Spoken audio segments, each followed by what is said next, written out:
Coba manusia ya. Tatkala manusia tersebut tujuh.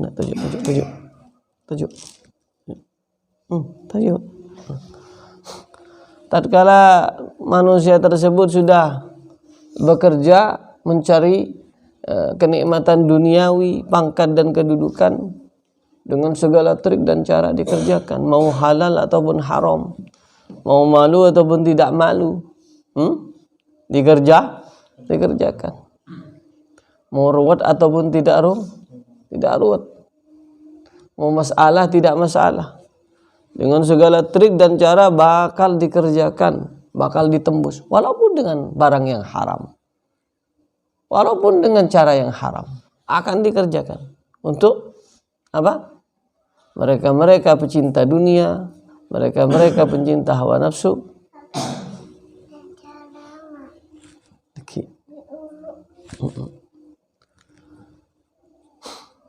Bagi mereka yang pencari dunia, pencari pangkat, pencari hawa nafsu, digerakkan hatinya oleh Allah Ta'ala dengan segala trik dan cara bagaimana untuk menembus dan mendapatkan sesuatu yang diinginkan.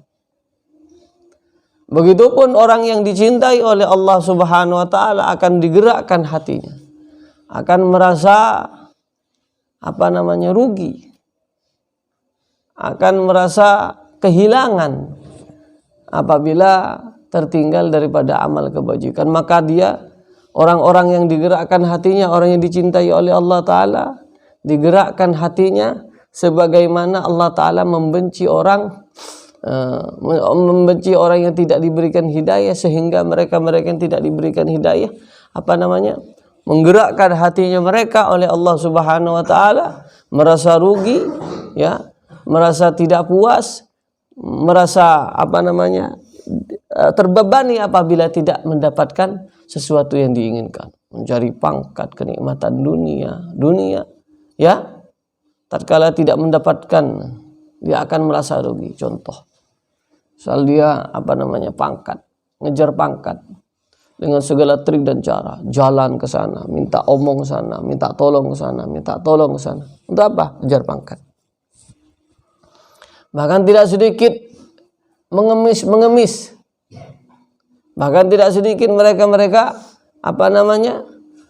duduk bersipu bak seperti hamba sahaya di atasannya, atau terhadap orang yang dapat membantu membantu untuk mengomongkan atau menyambungkan kepada calon bosnya.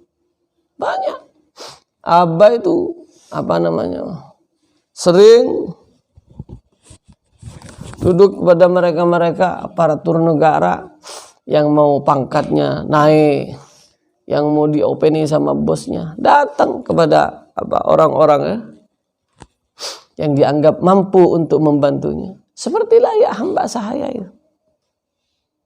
Dari sana dapat menyimpulkan bahwasanya apabila Allah Subhanahu wa Ta'ala sudah benci kepada seorang hamba, akan digerakkan hatinya manusia itu untuk idbar ala Allah. Untuk Jawa mewingkingi wong teng Gusti Allah Ta'ala. Membelakangi Allah Subhanahu wa Ta'ala. Jadi idbar ala Allah ataupun melengos, bahasa Maduranya itu melengos. Apa bahasa Indonesianya melengos? Berpaling muka. Kalau Allah Subhanahu wa Ta'ala sudah benci terhadap hamba, dia akan dipalingkan dari Allah Ta'ala. Tidak ada pikirannya akhirat, tidak ada pikirannya dia dunia, tidak ada dia pikirannya mati, tidak ada pikirannya Allah dan Rasulnya. Adanya cuma pikirannya? Bagaimana saya makan cukup, dunia saya banyak, rumah saya mewah, berkecukupan sampai 7 turun. Ditutup hatinya. Ciri-ciri orang yang sudah dibenci oleh Allah Ta'ala, Allah Ta'ala akan memalingkan hatinya dari Allah Subhanahu wa Ta'ala, dan memfokuskan pikirannya, hatinya kepada dunia beserta isinya. Tinggal menanyakan, tidak usah kita toleh menanyakan bagaimana keadaan hati kita. Allahumma shalli ala Muhammad. Kalau ada terdapat di dalam hati kita ataupun pemikiran kita cuman dunia beserta isinya tanpa kita memikirkan Allah Subhanahu wa taala, arti kata memikirkan Allah taala, masa depan kita di akhirat, kita terdapatkan pada pikiran kita dan hati kita cuman dunia beserta isinya. Ya sudah. Berarti kita itu termasuk orang-orang yang dibenci dan tidak diinginkan oleh Allah Subhanahu wa taala. Allahumma shalli ala Muhammad.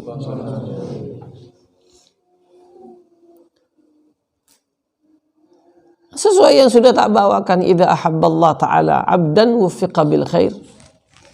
Seorang hamba apabila sudah dicintai oleh Allah akan diberikan hidayah kepada hati, diberikan hidayah kepadanya, terbukanya hati, disempatkan seseorang tersebut untuk memperjuangkan mengamalkan amal kebajikan.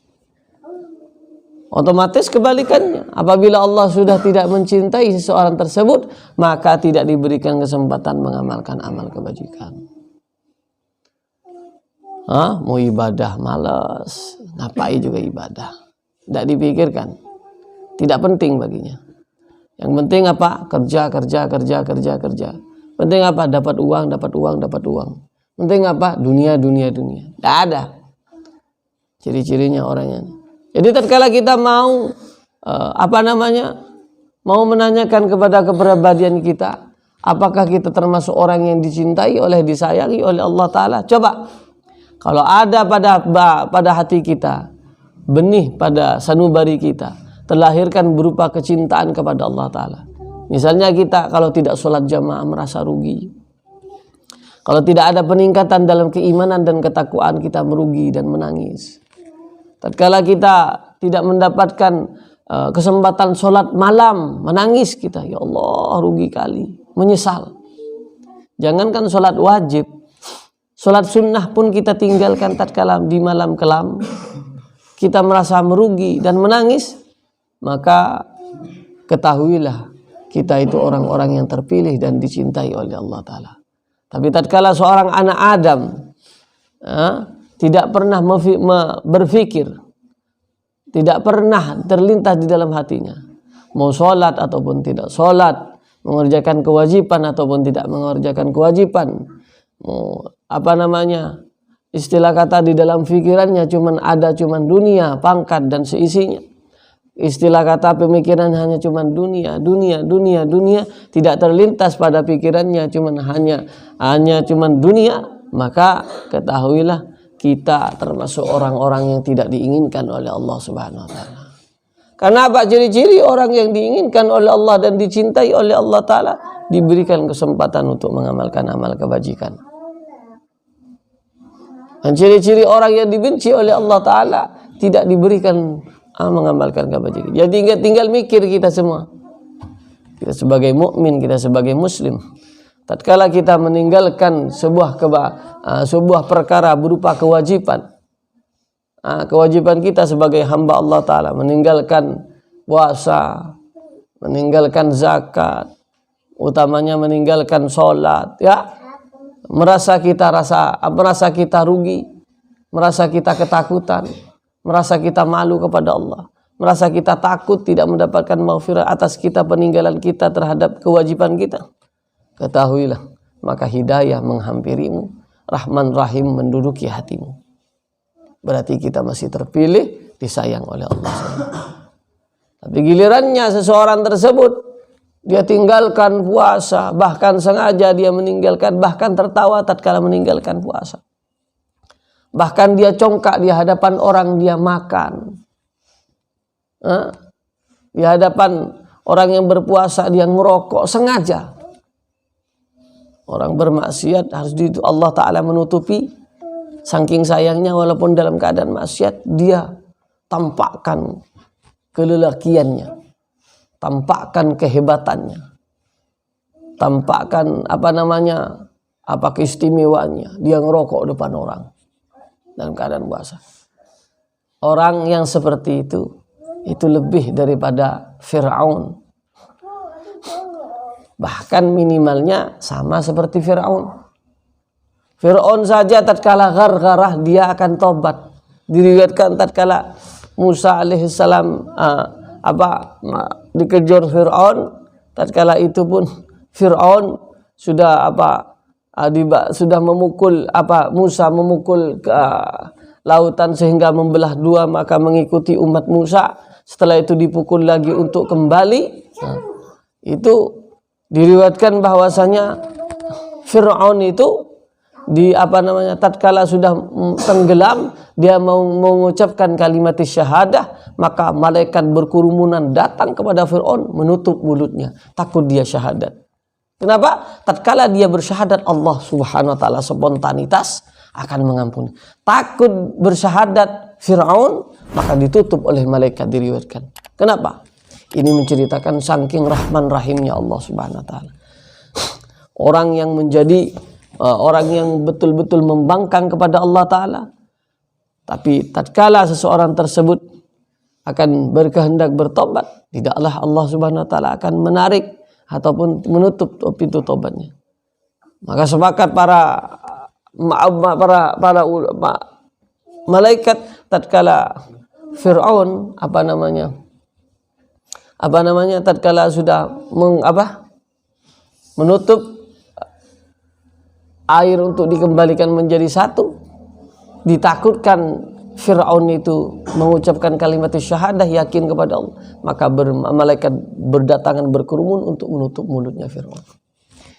Bahwasanya di sana akhwan anak-anak yang dimuliakan oleh Allah Subhanahu wa taala, kembali ke konteksnya, beruntunglah bagi kita, istilah kata diberikan kesempatan oleh Allah taala untuk mengamalkan amal kebajikan. Semoga alaihi nahya wa alaihi namut. Amin Allahumma. Kadangkala orang itu sudah saking tertutupnya hatinya, saking kotornya hatinya, saking butanya hati tersebut, sudah bermaksiat, akan tetapi dia masih tampakkan kemaksiatan tersebut terhadap seseorang. Na'udzubillah. Allahumma la yaj'alna minhum. Amin Allahumma. Maka tatkala hati tertutup, guna daripada orang-orang yang berzikir, seperti Imam Abdullah Al-Haddad berkata, inna dzikra sabun min sabunil qulub.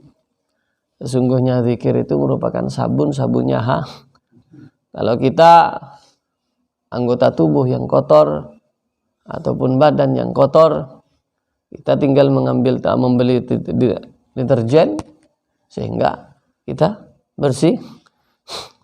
Kalau bau badan kita pakai sabun, kalau kotor bajunya kita pakai rinso. Nah, kalau hati kotor dicuci dengan apa? Dicuci hati, dibersihkan hati dengan berzikir kepada Allah Subhanahu. Dan banyaklah zikir-zikir yang dianjurkan oleh Rasul sallallahu alaihi wasallam. Bahkan zikir ini merupakan zikir salah satu, tidaklah rata-rata dan mayoritas para aulia isfiya menjadi kekasihnya Allah taala tanpa jalan ini, yaitu berupa bahkan daripada aulia isfiya. Jadi mereka banyak yang mengasingkan diri dengan bahasa khalwah kalau bahasa Arabnya, ya. Kalau bahasanya orang Indonesia tirakat. Banyak, ada yang 3 tahun, ada yang 5 tahun, ada yang 7 tahun, ada yang 9 tahun tidak keluaran, ada bahkan yang 12 tahun, ada yang 17 tahun, bahkan ini kan kata-kata minal umr. Jadi tutup umurnya beliau itu mengasingkan diri dan bermujahadah, berzikir kepada Allah Subhanahu wa taala. Semoga kita insyaallah dengan iradah dan rahman rahimnya Allah taala dijadikan orang-orang yang selalu memakmurkan waktunya dengan amal kebajikan, dan tidaklah bertambah umur dari kita kecuali Allah taala menambah dan meningkatkan daya keimanan kita kepada Allah taala. daya kecintaan kita kepada Rasul sallallahu alaihi wasallam, daya kecintaan kita kepada Allah Subhanahu wa taala, daya ketakutan kita kepada Allah Subhanahu wa taala, daya rasa malu kita kepada Allah dan Rasulnya, sehingga kita dapat tidak menambah umur, tidak terlewatkan dari waktu kita, kecuali tambah kita menjadi orang-orang yang cinta terhadap amal kebajikan. Dan semoga kita dijadikan orang-orang yang tidak pernah absen untuk mengamalkan segala amal kebajikan. Amin Allahumma